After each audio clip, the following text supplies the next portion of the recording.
अस्सलाम वालेकुम। कैसे हैं आप सब स्टूडेंट्स? होप सो आप सब खैरियत से होंगे। तो जल्दी से स्टार्ट करते हैं अपने डेली एनालिसिस की वीडियो को।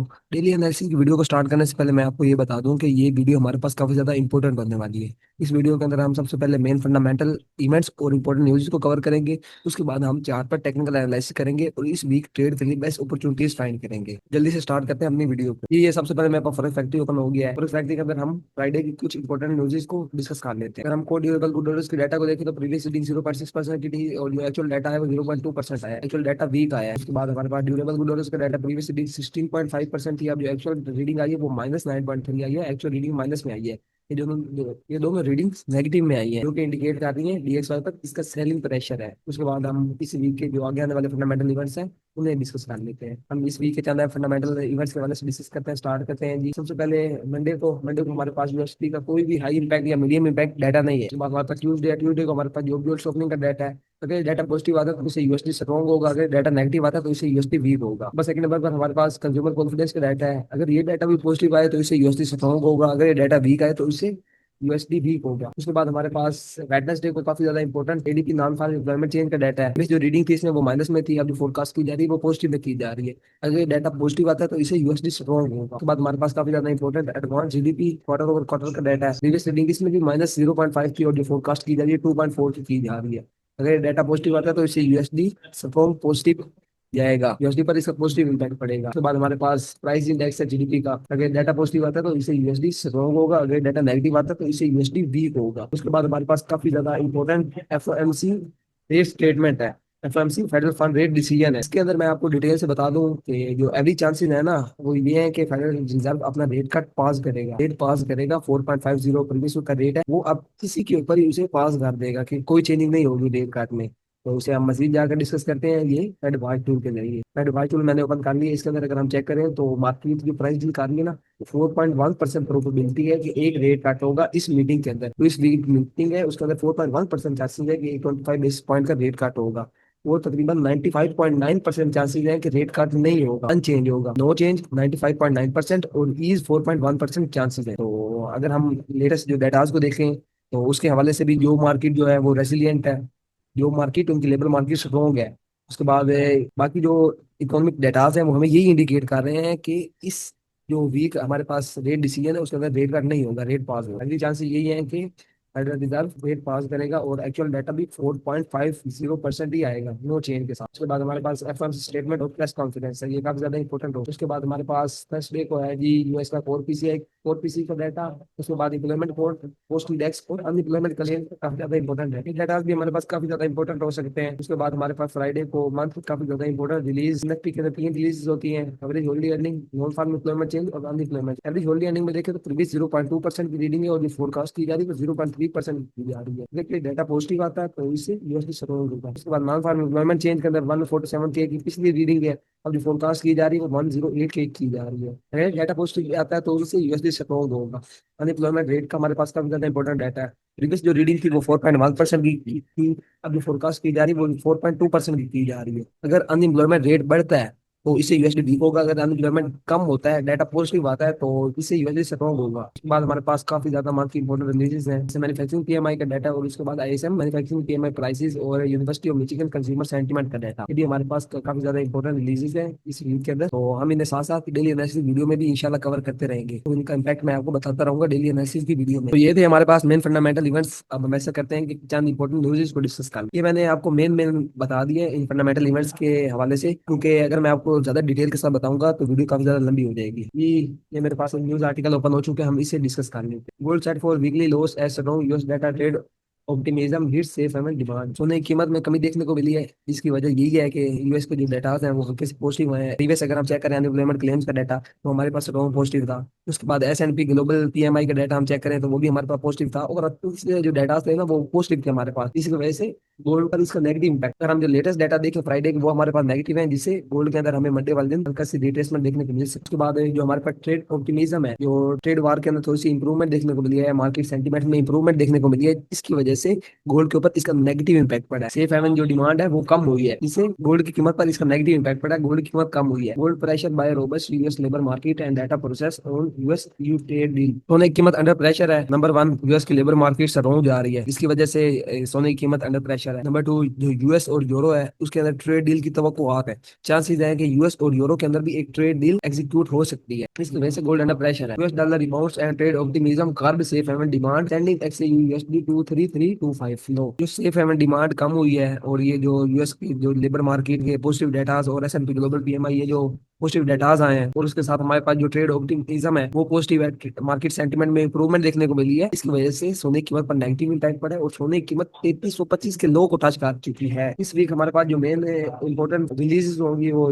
जीडीपी का डाटा, कोर पीसी, एनएफपी का डाटा, जिन्हें हम मेनली देखेंगे। इनके वाले से मैंने आपको पहले ही बताया। और इसके साथ साथ हम एफओएमसी मीटिंग पर भी गहरी नजर रखी है थी हमारे पास इंपॉर्टेंट न्यूज़। अब हम ऐसा करते हैं कि चार्ट पर जाते हैं और टेक्निकल एनालिसिस करते हैं, इस वीक ट्रेड के लिए बेस्ट अपॉर्चुनिटीज फाइंड करते हैं। ये मेरे पास डीएक्सवाई का चार्ट ओपन हो चुका है। डीएक्सवाई में अगर हम वीकली टाइम फ्रेम में देखें तो इस वीक की जो कैंडल क्लोज हुई है ना वो प्रीवियस वीक लो के नीचे क्लोज हुई है, जो कि हमें इंडिकेट कर रही है नेक्स्ट वीक सेल कैंडल बन सकती है। लेकिन अगर हम नीचे देखें ना तो यहाँ पर हमारे पास एक ऑर्डर ब्लॉक था, ऑर्डर ब्लॉक पे मार्केट ने टैप किया और एक स्ट्रॉन्ग रिजेक्शन दी है। ये हमारे पास एक लिक्विडेशन साइन है, ये हमारे पास एक पॉजिटिव साइन है कि यहाँ से ना डीएक्सवाई में हल्का सा पॉजिटिव पंप आ सकता है। लेकिन ओवरऑल अगर हम देखें तो डीएक्सवाई के अंदर हमें सेलिंग पॉसिबिलिटी ज्यादा नजर आ रही है। डीएक्सवाई नेक्स्ट वीक भी सेलिंग में रह, लेकिन अगर ये जो इस वीक हमारे पास हाई इम्पैक्ट रिलीजेस है, अगर इनके डाटा पॉजिटिव आते रहे, अगर इनमें पॉजिटिव डाटा है तो डीएक्सवाई का पॉजिटिव पंप भी मिल सकता है, हमें एक पंप देखने को मिल सकता है। इन डाटा को हम साथ साथ कवर करेंगे इंशाल्लाह और साथ साथ मैं इनका इम्पैक्ट आपको बताता रहूंगा। डेली टाइम फ्रेम में आए, डेली टाइम फ्रेम में आए तो मार्केट में तीन सेलिंग कैंडल बनी है स्ट्रॉन्ग, उसके बाद मार्केट ने हल्की सी रिट्रेसमेंट ली है और जो कैंडल बनाई है फ्राइडे की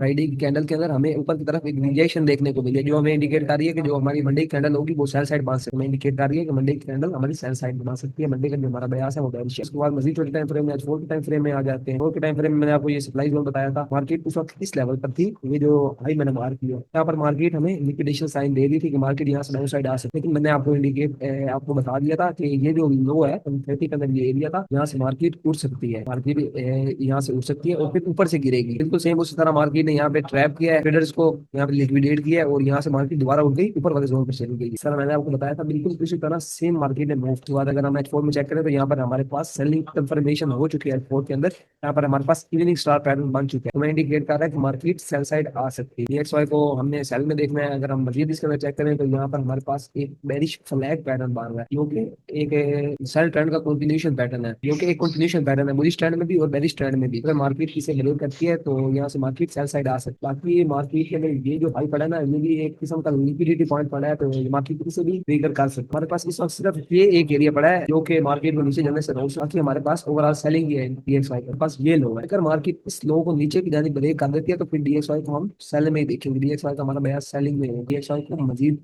अच्छा खासा सेल आता हुआ देखेंगे। ये लो अगर ब्रेक हो जाता है, कैंडल क्लोजिंग हो जाती है इसके लिए, यदि हमारी डीएक्सवाई के एनालिसिस, डीएक्सवाई को हमने इस वीक सेल में देखना है, क्योंकि जो हमारे पास यूएस की ये ट्रेजरी यील्ड्स है वो भी हमें सेलिंग ही बता रही है, उसके अंदर भी इस वीक हमें सेलिंग देखने को मिल रही है, सेलिंग नजर आ रही है। अब हम ऐसा करते हैं कि गोल्ड के चार्ट की तरफ बढ़ते हैं और गोल्ड के पेयर को एनालाइज करते हैं। ये मेरे पास गोल्ड का चार्ट ओपन हो चुका है। गोल्ड में मैंने आपको कुछ जोन बताए थे, पहले उनके वाले डिस्कस कर लेते हैं, फिर बाद में हम अपने टेक्निकल एनालिसिस की तरफ फोकस करेंगे। ये तो प्रीवियस जोन थे।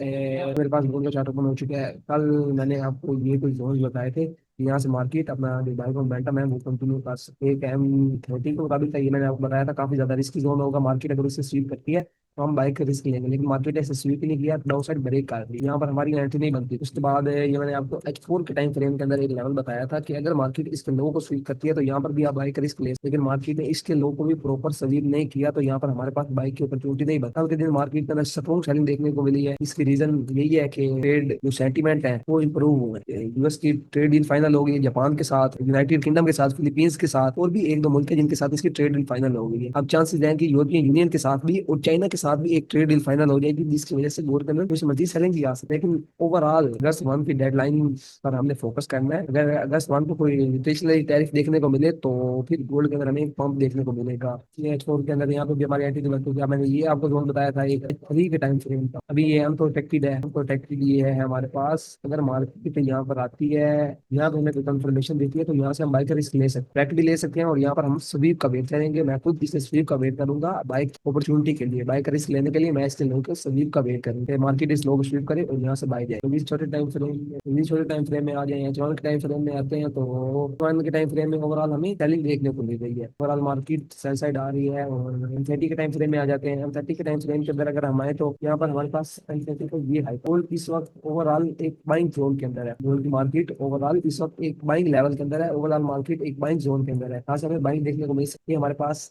M30 का हाई है, अगर मार्केट इस हाई को ब्रेक कर देती है तो यहाँ पर हमारे पास सेकंड शिफ्ट हो जाएगा। फिर हम रिट्रेसमेंट के ऊपर बाय देखेंगे गोल्ड, हम रिट्रेसमेंट के ऊपर गोल्ड को बाय देखेंगे। अगर मार्केट की हाई को स्वीप कर देती है, मार्केट इस हाई को स्वीप कर देती है, टेकन आउट कर लेती है और रिजेक्शन कैंडल क्लोज करती है इस हाई के नीचे, तो फिर हम कंफर्मेशन देखकर तो सेलिंग का रिस्क ले सकते हैं। और बाकी यहाँ पर हमारे पास M30 के मुताबिक ये जोन भी है, अगर मार्केट ऊपर आती है तो यहाँ पर भी हम सेल का रिस्क ले सकते हैं। थोड़ा सा जोन रिस्की होगा क्योंकि एक बार को मार्केट का सर्किट अचीव हो गया तो ओवरऑल बाइंग के चांसेस है, लेकिन अगर फिर भी अगर मार्केट यहाँ पे सर्किट देती है, छोटे टाइम फ्रेम कोई भी कंफर्मेशन देती है तो आप यहाँ से सेलिंग देख सकते हैं गोल्ड के अंदर ट्रैक भी। और इसके हाई के स्वीप करने के बाद हमारे पास ये एक लो पड़ा है, अगर मार्केट इसे स्वीप करती है तो यहाँ से आपको बाइक रिस्क निकलना है, बाइक की अपॉर्चुनिटी मिलेगी लॉन्ग टर्म बाइक। इस वक्त मैंने आपको 3 जोन बता दिए, एक लेवल बता दिए भाई, उसके बाद ये एक सप्लाई जोन बता दिए सेलिंग के लिए, और एक ये बाइंग का जोन बताया लॉन्ग टर्म बाइक जोन, यहाँ से आप बाइक की अपॉर्चुनिटी अवेल कर। गोल्ड मेरे पॉइंट ऑफ व्यू के मुताबिक इस वीक के अंदर थोड़ी सेलिंग रिट्रेसमेंट लेकर फिर बाय साइड जाएगा, अपना बाय साइड मोमेंटम कंटिन्यू करेगा क्योंकि गोल्ड के अंदर अच्छी खासी सेलिंग आ चुकी है, गोल्ड के अंदर अच्छी खासी सेलिंग आ गई है। हमारा जो बयास रहेगा वो ओवरऑल बुलिश रहेगा। ये हमारे पास निफ्टी लो भी पड़ा है। हम ऐसा करते हैं कि यूरो यूएसडी पेयर की तरफ बढ़ते हैं और उससे एनालाइज करें। यूरो यूएसडी में मेरे पास H4 टाइम फ्रेम ओपन हो गया, H4 टाइम फ्रेम में देखें तो मार्केट अपनी प्रीवियस जो लो है ना उसे टेकन आउट करके अप साइड जा रही है, इस लो को टेकन आउट करके अप साइड जा रही है, यूएस लो को टेकन आउट करके। और ये हमारे पास पूरा एक डिमांड एरिया था, इस पे टैप के मार्केट और अप साइड जा रही है। अगर हम H1 के टाइम फ्रेम में आए तो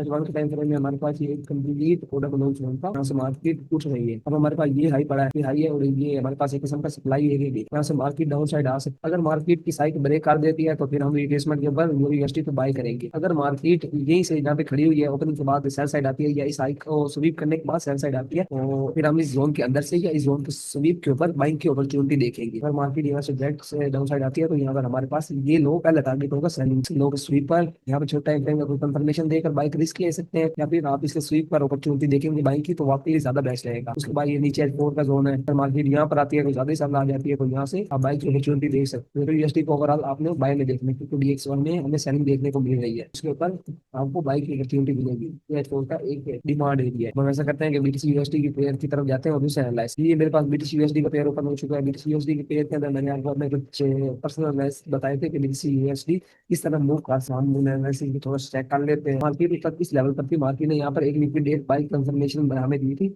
मैं आपको बताया था कि मार्केट इस लो को ट्रैक कर सकती है, उसके बाद ये हाई का सजेशन देकर रिट्रेसमेंट पर हम बाय करेंगे। मैंने मार्किंग भी की थी यहाँ पर, हम छोटे टाइम फ्रेम में जाकर चेक कर देते हैं। तो मार्केट इस लेवल पर थी, यहाँ पे हमें लिक्विडेशन बाइक कंफर्मेशन दे दी थी। मैंने ये मार्क किया था कि मार्केट यहाँ से डाउन साइड आएगी, ये जो प्रीवियस लो है उसे टेकन आउट करेगी, उसके बाद सर्किट शिफ्ट का वेट करेंगे। मार्केट अपना सर्किट शिफ्ट देगी और रिट्रेसमेंट पर हम बाय करेंगे। तो सेम मार्केट ने उसी तरह मूव किया है, मार्केट ने सर्किट शिफ्ट दिया है, उसके बाद ये हमारे पास एक लो जोन था, यहाँ से मार्केट उठ गई है। ये सिग्नल हमने अपने सिग्नल ग्रुप में भी दिया था, ये सिग्नल सिग्नल ग्रुप में भी दिया गया था। मैंने आप सबको बताया था कि आपका टारगेट रहेगा वो ये रहेगा सप्लाई पर, आपका फर्स्ट टारगेट रहेगा BTC का, क्योंकि BTC के अंदर आपको सेलिंग जोन नहीं है इस एरिया का। आपको तकरीबन 2800+ पिप्स मिल गए इस लेवल से अगर किसी बंदे ट्रेड किया है, होप्स आपने अच्छा प्रॉफिट एंजॉय किया होगा। अब हम BTC को मजीद देख लेते हैं बड़े टाइम फ्रेम में। BTC USD क्या कहते हैं, USD में अगर हम देखें तो मार्केट ने जो प्रीवियस मेजर लो है उसे टेकन आउट कर लिया, उसे स्वीप कर लिया, एक स्ट्रॉन्ग रिजेक्शन कैंडल क्लोज किया है, जो हमें इंडिकेट कर रही है कि आज DXY के अंदर ये BTC USD के अंदर बाइंग हमें देखने को मिल सकती है। D1 हमें बाय बता रहा है BTC USD में। अगर हम इसी में H4 चेक करें तो